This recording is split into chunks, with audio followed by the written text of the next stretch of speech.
Hello students, তোমাদের এই ছোট্ট চ্যানেল কম্পোসাইতে তোমাদের স্বাগত জানাই। আশা করছি তোমরা সকলেই ভালো আছো এবং তোমাদের প্রিপারেশান ঠিকঠাক চলছে। আজকে আমি তোমাদের সকালে ফিজিক্যাল সায়েন্সের একটি মক টেস্ট পেপার দিয়ে দিয়েছিলাম। আশা করছি তোমরা সকলেই পেয়ে গেছো এবং সকলেই সলভ করেছো।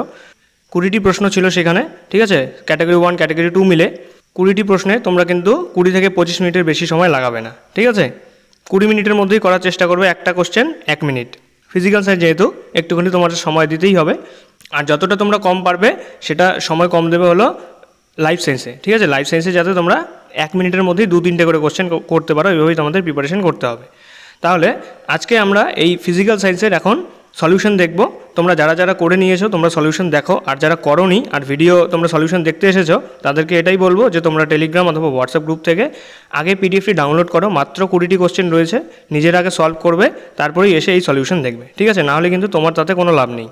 আর তোমরা যারা যারা জানো না যে কোথায় এই পিডিএফ পাওয়া যায়, আমাদের মক টেস্টগুলো কোথায় পাওয়া যায়, তোমাদের বলে রাখছি।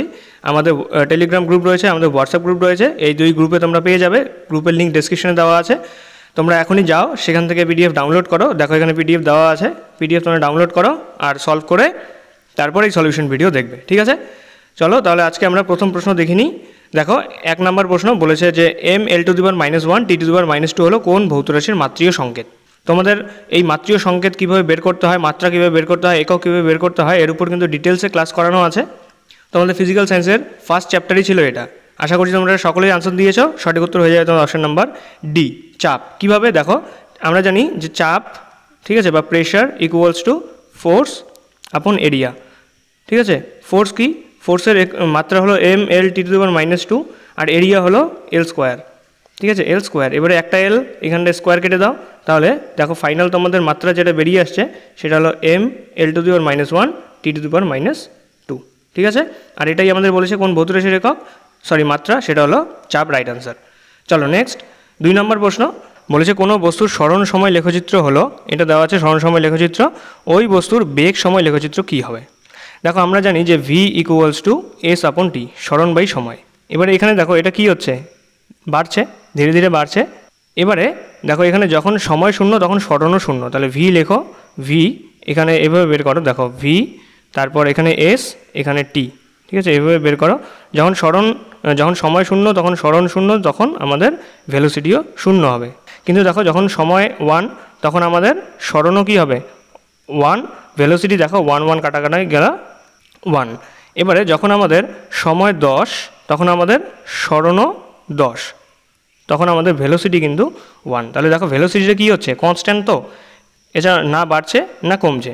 এবারে গ্রাফগুলোতে দেখো সময়ের সাথে সাথে ভেলোসিটি কোন জায়গায় কনস্ট্যান্ট আছে, সেটা আছে আমাদের অপশন নাম্বার ডিতে। দেখো এখানে ভেলোসিটিটা কনস্ট্যান্ট, না বাড়ছে না কমছে, তাহলে আমাদের রাইট আনসার হয়ে যাচ্ছে অপশন নাম্বার ডি। বুঝতে পারলে? চলো নেক্সট। এখানে 3 নম্বর প্রশ্ন বলেছে সাবানের বুদবুদ সর্বদাই গোলাকার হয় কারণ।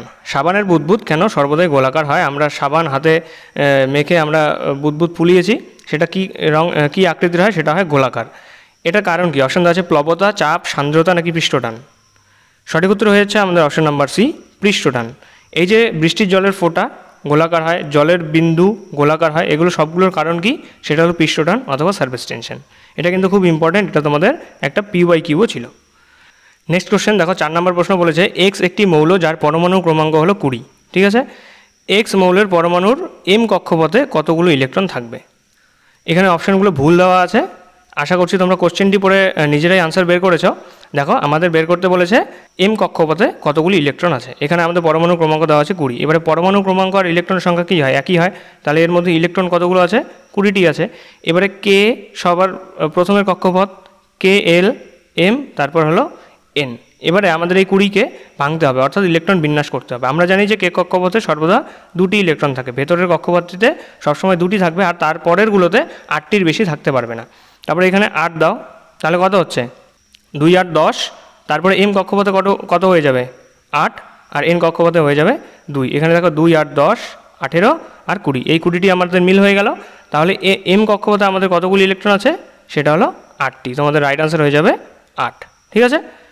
নেক্সট 5 নম্বর প্রশ্ন বলেছে একটি সমযোজী যৌগ যার জলীয় দ্রবণ কী হবে? ক্ষারধর্মী, অর্থাৎ বেসিক প্রকৃতির হবে। বেসিক একটি সমযোজী যৌগ যার জলীয় দ্রবণ ক্ষারধর্মী। এটা আশা করছি তোমরা অপশানগুলো দেখেই আনসার করতে পেরেছ। অপশান দেওয়া আছে CH4, CCl4, HCl নাকি NH3। এটার রাইট অ্যান্সার হয়ে যাচ্ছে তোমাদের option number D NH3। Next 6 নম্বর প্রশ্ন বলেছে জল একটি অপশন আছে নন পোলার দ্রাবক, পোলার দ্রাবক, জৈব দ্রাবক নাকি কোনোটি নয়। খুব ইম্পর্টেন্ট কোশ্চেন, স্টারমার্ক দিয়ে রাখলাম। ঠিক আছে, এটা সকলেই ঠিক করেছ। আনসার হয়ে যাচ্ছে অপশন নাম্বার বি পোলার দ্রাবক। ঠিক আছে, পোলার সলভেন্ট হলো ওয়াটার, ওয়াটার হলো পোলার সলভেন্ট। ঠিক আছে, চলো নেক্সট 7 নম্বর প্রশ্ন বলছে সূর্যের চারিদিকে পৃথিবীর আবর্তনের সময় কার্য হবে, কার্য হবে না, হতেও পারে নাও হতে পারে নাকি কোনোটিই নয়। এটা তোমাদের করানোই হয়েছে, কার্যক্ষমতা শক্তির যে আমাদের কোশ্চেন করানো হয়েছে সেখানে 30টির মতো প্রশ্ন আমরা করেছি, সেখানে কিন্তু তোমাদের এই কোশ্চেনটি করানো হয়েছে। এতে আমাদের রাইট আনসার হয়ে যাবে অপশন নাম্বার বি কার্য হবে না। সূর্যের চারিদিকে পৃথিবীর আবর্তনে এখানে সূর্য কক্ষপথে পৃথিবী ঘুরছে আর এদিকে পৃথিবী ঘুরছে। ঠিক আছে, তাহলে সূর্যের চারিদিকে পৃথিবী যখন ঘোরে তখন তার কোনো কার্য হয় না, কারণ আমরা জানি যে অভিকেন্দ্র বল আর স্মরণ যদি পরস্পরের 90 ডিগ্রি হয়, অভিকেন্দ্র বল আর স্মরণের মধ্যে যদি কোণ 90 ডিগ্রি হয় তাহলে সেখানে ওয়ার্ক ডান ইকুয়ালস টু 0 হয়, তাহলে কার্য সেখানে হবে না। নেক্সট 8 নম্বর প্রশ্ন বলেছে সিজিএস পদ্ধতিতে বরফ গলনের লিনতাপ কত। খুব ইম্পর্ট্যান্ট আর খুব ইজি। সিজিএস পদ্ধতিতে বরফ গলনের লিনতাপ, এখানে আমাদের রাইট আনসার হয়ে যাচ্ছে অপশন নাম্বার ডি। ঠিক আছে, 80। সিজিএস পদ্ধতিতে বরফ গলনের লিনতাপ হলো 80। নেক্সট 9 নম্বর প্রশ্ন বলেছে অনুদৈর্ঘ্য এবং তির্যক তরঙ্গের মধ্যে পার্থক্য হয় কোন ধর্মের ভিত্তিতে। অপশন আছে ব্যতিচার, অপবর্তন, বিচ্ছুরণ নাকি সমাবর্তন। এখানে অনুদৈর্ঘ্য তরঙ্গ আর তির্যক তরঙ্গ। অনুদৈর্ঘ্য তরঙ্গ কি, যখন মাধ্যমের কণাগুলি তার গতির সাথে সাথে সমান্তরালে চলতে থাকবে, অনুদৈর্ঘ্য তরঙ্গ এরকম হয়। হ্যাঁ, আর তির্যক তরঙ্গ কি হবে, মাধ্যমের কণাগুলি তার গতির সাথে সমকোণে থাকবে। অনুদৈর্ঘ্য ওই গেল, আর এটা হলো তির্যক তরঙ্গ, এটা তির্যক আর এটা হলো অনুদৈর্ঘ্য। অনুদৈর্ঘ্য তরঙ্গে মাধ্যমের কণাগুলি কী হবে, তার গতির সাথে সমান্তরালে চলতে থাকবে। আর এখানে দেখো কণাগুলি উপরের দিকে যাচ্ছে আর তার সরণ হচ্ছে, ওয়েভের সরণ হচ্ছে কোন দিকে, তরঙ্গের সরণ এদিকে হচ্ছে আর এদিকে হচ্ছে অনুকূল সরণ, তাহলে এদের মধ্যে দেখো একটা সমকোণ তৈরি হচ্ছে 90 ডিগ্রি। এটাকে আমরা তির্যক তরঙ্গ বলবো আর এটাকে অনুদৈর্ঘ্য তরঙ্গ বলবো। এবারে বলেছে অনুদৈর্ঘ্য ও তির্যক তরঙ্গের মধ্যে পার্থক্য করা যায় কোন ধর্মের ভিত্তিতে।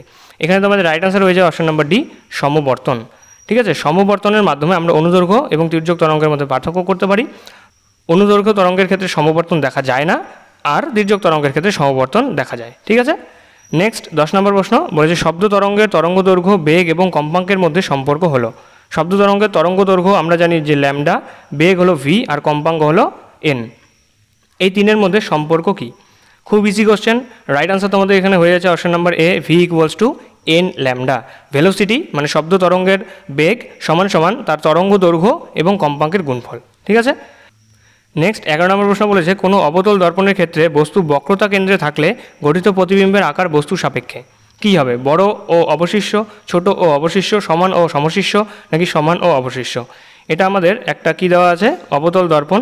ঠিক আছে, অবতল দর্পণের এটা হলো কি আমাদের বক্রতা কেন্দ্র, অথবা আমরা কি বলি যেটাকে রেডিয়াস অফ কার্ভেচার। এখানে যদি আমরা একটা বস্তুকে রাখি আর এটা যদি এই অবতল দর্পণে ফোকাস হয়ে থাকে, তাহলে দেখো সবার প্রথমে আলো এসে মিররে পড়বে, মিরর থেকে এটা ফোকাস দিয়ে যাবে গেল। এবারে যখন ফোকাস দিয়ে আলো এসে পড়বে তখন এটা গিয়ে এদিকে প্যারালাল হয়ে যাবে। এখানেই দেখো আমাদের প্রতিবিম্ব তৈরি হচ্ছে বা ইমেজ তৈরি হচ্ছে। এই যে ইমেজ এই যে অবজেক্ট আর ইমেজ, এদের দুজনের দৈর্ঘ্য কী হবে, একই রকম হবে, কিন্তু ছবিটি উল্টে যাবে। তাই আমাদের এখানে রাইট আনসার হয়ে যায় অপশন নাম্বার ডি সমান ও অবশিষ্য। ঠিক আছে, তাহলে কোনো অবতল দর্পণের ক্ষেত্রে বস্তু বক্রতা কেন্দ্রে থাকলে গঠিত প্রতিবিম্ব কী হবে, সমান সাইজের হবে, কিন্তু সেটি উল্টে যাবে, অবশিষ্য হয়ে যাবে। ঠিক আছে, চলো নেক্সট 12 নম্বর প্রশ্ন বলেছে বিক্ষেপিত আলোয় তীব্রতা ও তরঙ্গ দৈর্ঘ্যের মধ্যে সম্পর্ক কী। বিক্ষেপিত আলোয় তীব্রতা আই বা ইন্টেন্সিটি আর তরঙ্গ দৈর্ঘ্য ল্যামডার মধ্যে সম্পর্ক কী। অপশন দেওয়া আছে I varies 1/λ², I varies 1/λ², I varies λ² নাকি আই ভ্যারাইজেস λ²। এখানে আমাদের রাইট আনসার হয়ে যাচ্ছে option number A I varies 1/λ²। এটা হলো বিক্ষেপিত আলোর তীব্রতা এবং তরঙ্গ দৈর্ঘ্যের মধ্যে সম্পর্ক। ঠিক আছে, এই যে ফর্মুলা, এই ব্যাপারটাকে আমরা কি বলে থাকি, এটাকে বলি রিলে স্ক্যাটারিং। ঠিক আছে, রিলে স্ক্যাটারিং, এটাকে আমরা কি বলে থাকি, এটাকে আমরা বলে থাকি রিলে অথবা রাইলে বলতে পারো, রাইলে স্ক্যাটারিং। ঠিক আছে, স্ক্যাটারিং। ঠিক আছে, তাহলে আই ভ্যারাইজেস 1/λ²। চলো নেক্সট 13 নম্বর প্রশ্ন বলেছে বায়ুতে দুটি আধানের মধ্যে বল, এটা বল না বল, এফ হলে সিজিএস পদ্ধতিতে বলের পরিমাণ কত হবে। দুটি আধানের মধ্যে বল হলো F equals to K Q1 Q2 by কী হবে d² অথবা r²। এটা আমরা জানি যে কুলম্বের সূত্র। এখান থেকে বলেছে সিজিএস পদ্ধতিতে বলের পরিমাণ কত হবে। সিজিএস পদ্ধতিতে আমরা জানি কে এর মান কত হয়ে যাচ্ছে 1, তাহলে আমাদের এখানে যেটা বল হবে সেটা হলো Q1 Q2 by D square. এখানে আমাদের রাইট আনসার হয়ে যাবে option number B, F equals to Q1 Q2 by D square. ঠিক আছে, খুব ইজি কোশ্চেনগুলো, আশা করছি তোমরা সকলেই আনসারগুলো ঠিক করতে পেরেছো। যারা করতে পারোনি তোমরা সলিউশনগুলো দেখো, কোথায় কোথায় বুঝতে অসুবিধা হচ্ছে সেগুলো তোমরা অবশ্যই কমেন্টে জানাও। আর নাহলে তোমাদের কাছে যদি কোনো বই থাকে, রেফারেন্স বুক থাকে, সেখান থেকে কিন্তু তোমরা রিভিশন করে নিতে পারো। তারপরেও যদি বুঝতে না পারো তাহলে অবশ্যই তোমরা আমাদের টেলিগ্রাম ডিসকাশন গ্রুপ অথবা হোয়াটসঅ্যাপ গ্রুপে জানিয়ে দেবে। ঠিক আছে, তোমাদের সেই সমস্ত ডাউটগুলো সলভ করে দেওয়া হবে। চলো নেক্সট 14 নম্বর প্রশ্ন বলেছে হিটারের কুণ্ডলিতে ব্যবহৃত ধাতুটি হলো। হিটারের কুণ্ডলিতে আমরা কোন ধাতু ব্যবহার করে থাকি, এটাও তোমাদের হয়ে গিয়েছে চলতরিতে। আশা করছি তোমরা সকলেই এই ক্লাসগুলো দেখেছো, যতগুলো ক্লাস তোমাদের দেওয়া হয়েছে ফিজিক্যাল সায়েন্সের। ঠিক আছে, যদি না দেখে থাকো তাহলে অবশ্যই সেই ক্লাসগুলো কিন্তু দেখবে, এখনও তোমাদের হাতে সময় আছে, সাবজেক্টটিকে তোমরা স্ট্রং করতে পারো। কোশ্চেনে বলেছে হিটারের কুণ্ডলিতে ব্যবহৃত ধাতুটি হলো, অপশন দেওয়া আছে নাইক্রোম, টাংস্টেন, অ্যালুমিনিয়াম নাকি রূপো।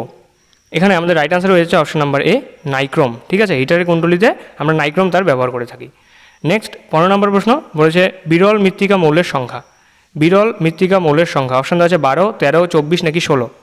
তোমরা যারা যারা এই কোশ্চেনটি করেছো তোমাদের অনেকের মনে হতে পারে যে এখানে তো অপশনই দেওয়া নেই। একেবারেই ঠিক, তোমাদের যাদের মনে হয়েছে যে এখানে অপশন দেওয়া নেই, তোমরা কিন্তু ঠিক পথেই চলছো, তোমাদের প্রিপারেশন ঠিকঠাক আছে। এখানে তোমাদের সেই সঠিক আনসারটি দেওয়া হয়নি। এখানে আমাদের একটা অপশন 17 দেওয়া উচিত ছিল, কারণ বিরল মৃত্তিকা মৌলের সংখ্যা হলো 17টি। ঠিক আছে, এখানে ধরো এক্সামে যদি এই কোশ্চেনটি আসে আর এখানে এরকমই অপশন দেওয়া থাকলো তাহলে তোমরা 16কে মার্ক করে আসবে, কারণ 17 কাছাকাছি হলো 16, তাই 16কে মার্ক করে আসবে। আর তোমরা যারা ডি দিয়েছো তোমাদের এটা তোমরা সঠিক ধরে নাও, অ্যাকচুয়ালি যেটা রাইট আনসার সেটা হলো 17। এখানে আমরা কি পাই, ল্যান্থানয়েড মৌলগুলো থাকবে। ঠিক আছে, ল্যান্থানয়েড মৌলগুলো থাকবে। আর কি থাকবে তার সাথে থাকবে স্ক্যান্ডিয়াম অ্যান্ড ইট্রিয়াম। এখানে ল্যান্থানয়েড 15টি আছে, এখানে 16 আর হলো 17। বুঝতে পারলে?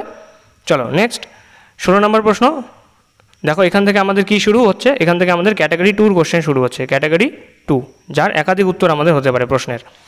দেখো বলেছে নিচের কোন ক্ষেত্রে দুটি বস্তুর মহাকর্ষজ বল 4 গুণ বৃদ্ধি পাবে। মহাকর্ষজ বলের সূত্র কি, F equals to G m1 m2 by R square অথবা ডি স্কোয়ার। এবারে বলেছে যে কোন ক্ষেত্রে বস্তুর মহাকর্ষজ বল এই যে F এটা 4 গুণ হবে। দেখো যদি আমরা একটি মাসকে 4 গুণ করে দিই, ধরো একটা মাস এটা দেওয়া আছে m আর এটা করে দিলাম 4m, তাহলে আমাদের F কী হয়ে যাচ্ছে, 4 গুণ হয়ে যাচ্ছে, তাহলে এটা আমাদের রাইট আনসার হবে। তারপর দুটি বস্তুর ভর যদি আমরা দ্বিগুণ করে দিই, ঠিক আছে, ধরো প্রথমে mm ছিল তারপর 2m করে দিলাম, তাহলে 2 দোকানে 4 হয়ে যাবে, তাহলে এখানে আমাদের ফোর্স কিন্তু 4 গুণ হচ্ছে। এবারে যদি দূরত্ব আমরা 4 গুণ করি, 4 গুণ করে দিলে তাহলে নিচে দেখো 16 আসছে, তাহলে কিন্তু 1/16 গুণ হবে, এটা হচ্ছে না, এটা আমাদের হবে না। ঠিক আছে, সি ভুল। তারপর যদি আমরা দূরত্ব অর্ধেক করে দিই, অর্ধেক করে দিলে কি হবে দেখো, এখানে আমাদের জি m1 m2 by R square, আরটাকে আমরা কি করে দিলাম, হাফ করে দিলাম, তাহলে এখানে আর স্কোয়ার আর নিচে কি হবে 4 হবে, 2 স্কোয়ার, সেই 4টাকে আমরা উপরে লিখতে পারি, তাহলে দেখো 4 গুণ হচ্ছে না, এটাও আমাদের রাইট আনসার হবে। তাহলে নিচের কোন ক্ষেত্রে দুটি বস্তুর মহাকর্ষজ বল 4 গুণ হবে, এটার আনসার হয়ে যাবে তোমাদের এ বি ডি। যদি আমরা কোনো একটা বস্তুকে 4 গুণ করে দিই, বস্তুর ভরকে, যদি দুটি বস্তুর ভরকেই আমরা দ্বিগুণ করে দিই, অথবা যদি তাদের দূরত্ব, তাদের মধ্যেকার দূরত্ব আমরা অর্ধেক করে দিই, তাহলে মহাকর্ষজ বল কী হয়ে যাবে, 4 গুণ বৃদ্ধি পাবে। ঠিক আছে, নেক্সট 17 নম্বর প্রশ্ন বলেছে নিচের কোনগুলি জৈব ভঙ্গুর পলিমার। অপশন আছে সেলুলোজ, পিভিসি, সুক্রোজ নাকি পলিথিন। এখানে আমাদের রাইট আনসার শুধুমাত্র একটি হবে, যদিও এটি ক্যাটাগরি 2 প্রশ্ন, তবুও এখানে উত্তর কিন্তু একটি হবে, কারণ পিভিসি জৈব অভঙ্গুর, পলিথিন অভঙ্গুর, সেলুলোজ শুধুমাত্র জৈব ভঙ্গুর পলিমার, আর সুক্রোজ কিন্তু কোনো পলিমারই নয়। ঠিক আছে, তাহলে এখানে আমাদের রাইট আনসার হয়ে যাচ্ছে অপশন নাম্বার এ।